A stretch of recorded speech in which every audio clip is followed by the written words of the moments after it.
মদিনার আকাশে তখন শীতল বাতাস বইছে। সূর্য ধীরে ধীরে অস্ত যাচ্ছে। সন্ধ্যার এই সময়টায় নবীজি সাল্লাল্লাহু আলাইহি সাল্লাম মসজিদে নববীর এক কোণে বসে আছেন।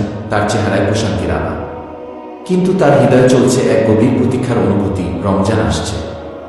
আয়েশা রাদিয়াল্লাহু তাআলা আনহু লক্ষ্য করলেন, নবীজি সাল্লাল্লাহু আলাইহি ওয়াসাল্লাম এই দিনগুলোতে অন্যরকম হয়ে যাচ্ছে। তার ইবাদত বেড়ে গেছে, তার চোখ বারবার আকাশের দিকে উঠে যাচ্ছে, যেন কোনো সুসংবাদ পাওয়ার অপেক্ষায় আছেন।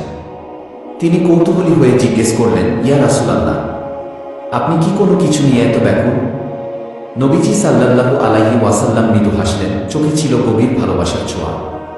তিনি বললেন, আয়েশা, এক মহিমান্বিত অতিথি আসছে। যে অতিথি নিয়ে আসে রহমত, বরকত আর জান্নাতের দরজা খোলার সুসংবাদ। আয়েশা রাদিয়াল্লাহু তাআলা আনহু বুঝতে পারলেন, এই অতিথি আর কেউ নয়, বরকতময় রমজান। সেদিন ফজরের নামাজের পর নবীজি সাল্লাল্লাহু আলাইহি ওয়াসাল্লাম মিম্বরে উঠলেন। তার কণ্ঠে ছিল এক আবেগময় সুর। তিনি বললেন, হে আমার উম্মত, এক পবিত্র মাস আসছে, যে মাসে আল্লাহর রহমত মুমিনদের ঘিরে রাখে, গুনাহগুলো ক্ষমা করা হয় আর জাহান্নামের আগুন থেকে মুক্তি দেওয়া হয়। তোমরা প্রস্তুত হও। সাহাবীরা বিস্ময়ে তাকিয়ে রইলেন। তারা লক্ষ্য করলেন, নবীজি সাল্লাল্লাহু আলাইহি ওয়াসাল্লামের চোখে অশ্রু। আবু বকর রাদিয়াল্লাহু তাআলা আনহু জিজ্ঞেস করলেন, ইয়া রাসূলাল্লাহ, আপনি কেন এত আবেগপ্রবণ? তিনি উত্তর দিলেন, কারণ জানি না আমি আগামী রমজান পাব কিনা। এই কথা শুনে পুরো মসজিদ স্তব্ধ হয়ে গেল। সাহাবীরাও তখন চোখের পানি ধরে রাখতে পারলেন না। শাবান মাসের শেষ দিন। পুরো মদিনায় তখন এক উত্তেজনা। সবাই আকাশের দিকে তাকিয়ে আছে রমজানের নতুন চাঁদ দেখার জন্য। নবীজি সাল্লাল্লাহু আলাইহি ওয়াসাল্লাম একাকী মসজিদে বসে কুরআন তিলাওয়াত করছিলেন। হঠাৎ বাইরে থেকে উচ্ছ্বসিত কণ্ঠে এক শিশু চিৎকার করে উঠল, চাঁদ উঠেছে, আমরা রমজান পেয়ে গেছি। নবীজি সাল্লাল্লাহু আলাইহি ওয়াসাল্লাম তৎক্ষণাৎ সিজদায় লুটিয়ে পড়লেন।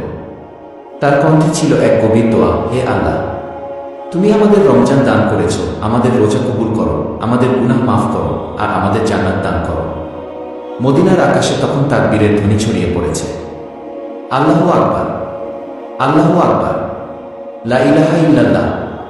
নবীজি সাল্লাল্লাহু আলাইহি ওয়াসাল্লাম শান্ত চোখে আকাশের দিকে তাকিয়ে বললেন, শান্তম, হে রমজান, তুমি যে বরকত নিয়ে এসেছ তা যেন আমার উম্মতের জন্য রহমত হয়। নবীজি সাল্লাল্লাহু আলাইহি ওয়াসাল্লাম তাদের দিকে তাকিয়ে হাসলেন।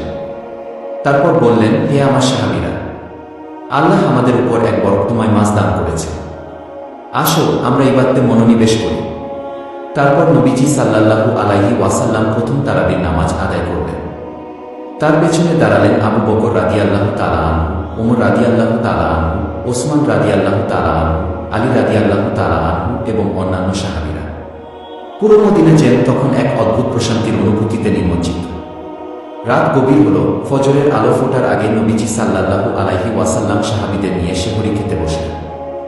সেহরির খাবার ছিল খুবই সাধারণ, কখনো শুকনো খেজুর, কখনো সামান্য রুটি, কখনো বা এক গ্লাস দুধ। একদিন এক সাহাবী নবীজি সাল্লাল্লাহু আলাইহি ওয়াসাল্লামকে জিজ্ঞেস করলেন, ইয়া রাসূলাল্লাহ, আপনি এত কম খান, কিন্তু আপনার শক্তি তো অনেক। নবীজি সাল্লাল্লাহু আলাইহি ওয়াসাল্লাম হেসে বললেন, আমার খাবার আল্লাহর জিকির, আমার তৃপ্তি আল্লাহর সন্তুষ্টি। সাহাবীরা বুঝে গেলেন সেহরির বরকত শুধু খাবারে নয়, বরং আল্লাহর স্মরণে।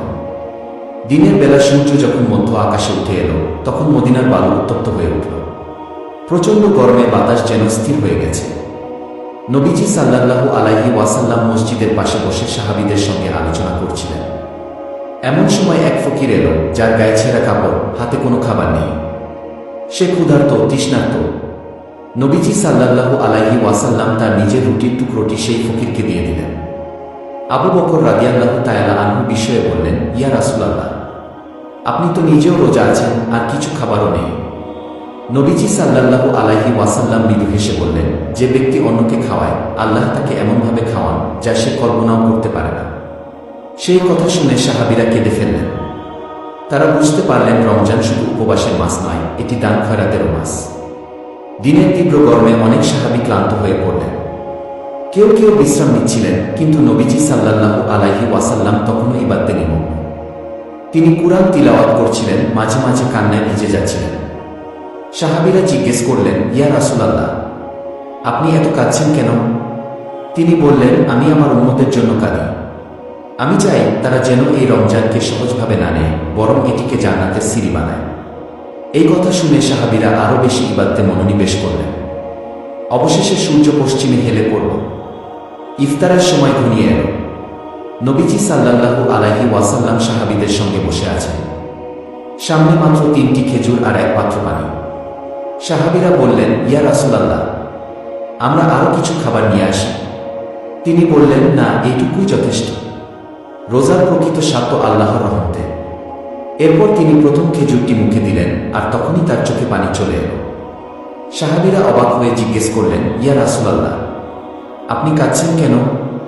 তিনি বললেন, যে ব্যক্তি রোজার পর আল্লাহকে স্মরণ করে তার জন্য জান্নাত নিশ্চিত। আমি চাই আমার উম্মত এই সৌভাগ্যের অধিকারী হোক। এই কথা শুনে সাহাবীরাও চোখের পানি ফেললেন। রাতের অন্ধকার নেমে এল। পুরো মদিনা তখন প্রশান্তির শহর। নবীজি সাল্লাল্লাহু আলাইহি ওয়াসাল্লাম মসজিদে নববীতে দাঁড়ালেন, তার পেছনে শত শত সাহাবী। তারাবির নামাজ শুরু হল। কুরআনের প্রতিটি আয়াতে যেন মদিনার বাতাস কেঁপে উঠল। এক সময় উমর রাদিয়াল্লাহু তাআলা আনহু লক্ষ্য করলেন, নবীজি সাল্লাল্লাহু আলাইহি ওয়াসাল্লাম এত গভীর কণ্ঠে কুরআন পড়ছেন যেন তিনি আল্লাহর সামনে দাঁড়িয়ে কাঁদছেন। সাহাবীরাও কান্নায় ভেঙে পড়লেন। এমন কিয়ামুল লাইল, এমন কান্না মদিনার ইতিহাসে আগে কখনো দেখা যায়নি। রমজানের শেষ 10 রাত এল। নবীজি সাল্লাল্লাহু আলাইহি ওয়াসাল্লাম তখন ইতিকাফে চলে গেলেন। মসজিদের এক কোণে একটি চাটাই বিছিয়ে শুধুমাত্র ইবাদতে মগ্ন হলেন। এক রাতে তিনি সাহাবীদের বললেন, এই রাতটি হয়তো সেই মহিমান্বিত রাত যখন কুরআন নাযিল হয়েছে। তোমরা আল্লাহকে বেশি বেশি ডাকো। সেই রাতে নবীজি সাল্লাল্লাহু আলাইহি ওয়াসাল্লাম এত বেশি কাঁদলেন যে তার দাড়ি পুরোপুরি ভিজে গেল। তিনি আল্লাহর কাছে উম্মতের জন্য মাগফিরাত চাইলেন। রমজানের শেষ রাত। মদিনার আকাশে তখন এক অপার্থিব সৌন্দর্য বিরাজমান। সাহাবীরা একে একে আকাশের দিকে তাকিয়ে আছেন শাওয়ালের চাঁদ খোঁজার অপেক্ষায়।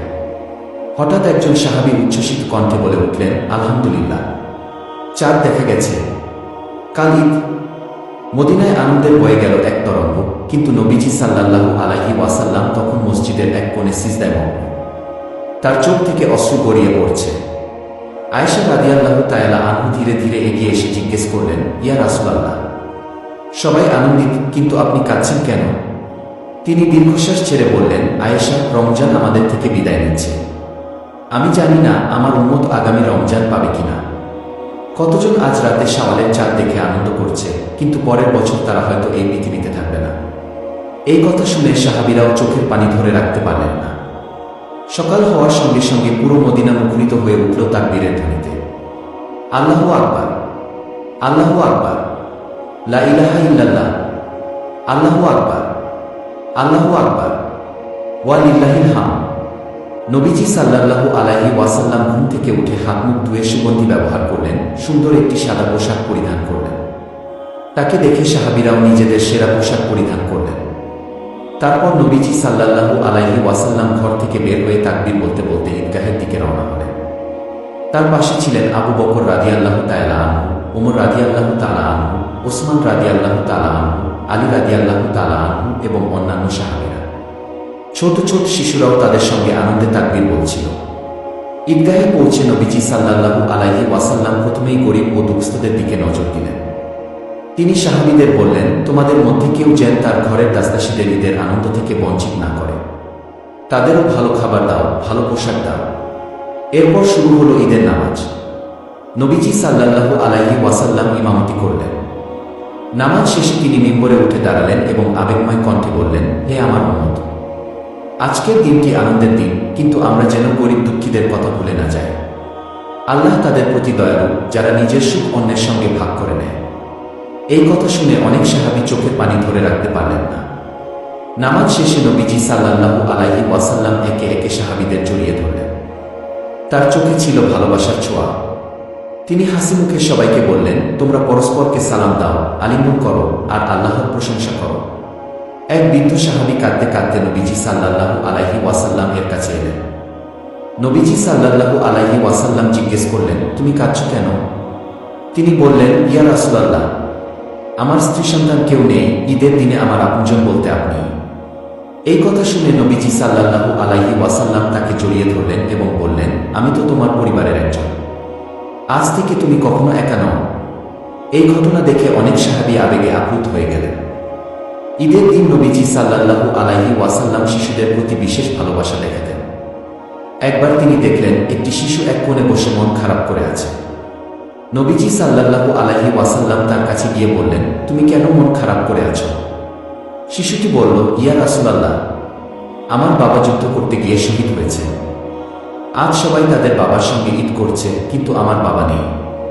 এই কথা শুনে নবীজি সাল্লাল্লাহু আলাইহি ওয়াসাল্লাম শিশুটিকে কোলে তুলে নিলেন এবং বললেন, তোমার যদি বাবা না থাকে তাহলে আমি কি তোমার বাবা হব না?